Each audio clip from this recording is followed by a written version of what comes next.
in this debate with Beth. It's an honor for me to speak in front of you guys.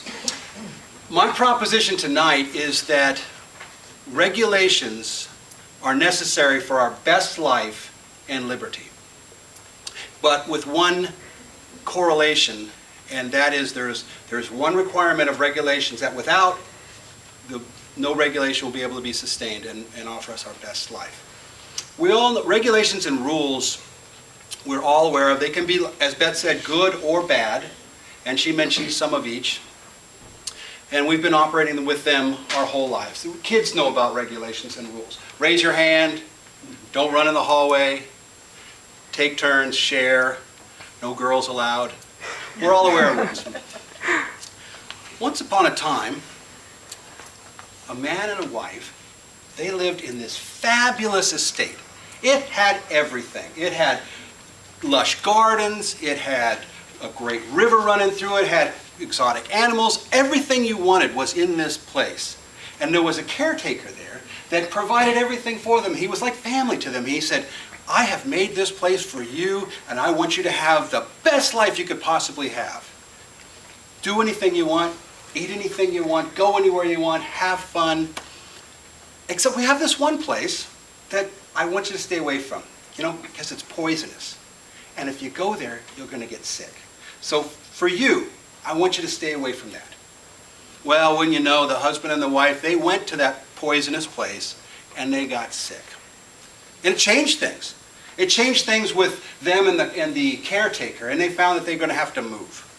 So they did. But they had a lot of children, and their children had a lot of children. And their children had a lot of children, but they were all a little bit sick from the husband and wife. Now, many years later, this extended family found that they were going to have to move again. So they set out, and they lost their way. So the grandfather, the patriarch of the family, he said, I'm going to go look for that caretaker and find out if I can find out anything. So he did. He climbed a mountain, and he goes and he finds the caretaker, and he says, we've lost our way. The caretaker says, I know. It's because you're sick.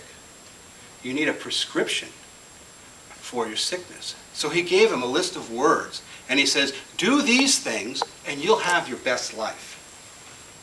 And of course, I'm talking about the Garden of Eden, Adam and Eve, and the Ten Commandments.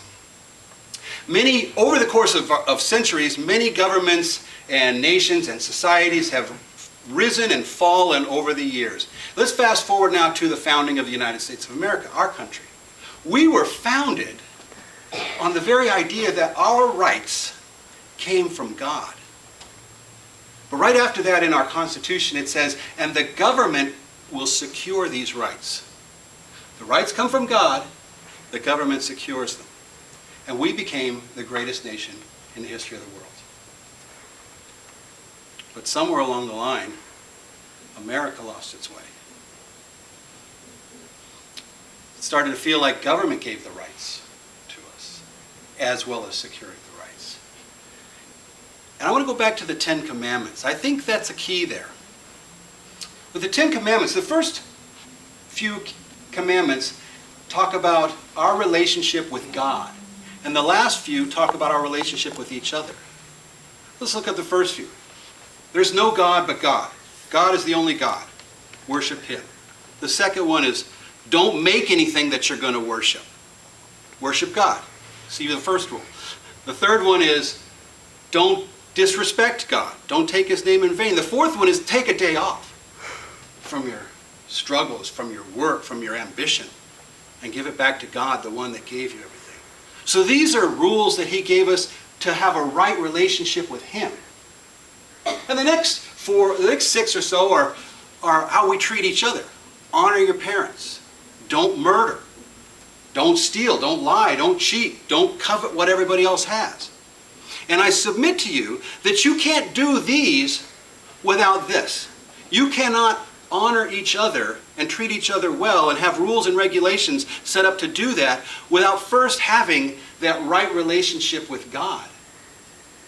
They will be unsustainable otherwise. And I think that's what we've gone wrong as a country, is that to the extent that we've taken God out of the equation, I'm glad we mentioned earlier about don't talk politics and religion in the business place and with your friends. That's absolutely what we should be doing, because without this relationship with God, we will have no ability to carry out the regulations that we put in place that are designed to take care of each other. So in summation, that is my point tonight. We talk about regulations. I think we go to great lengths to say regulations are bad, and Beth made a great point.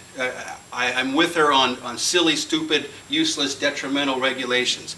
I think they come about because we have forgotten to be in our right relationship with God. Thank you very much.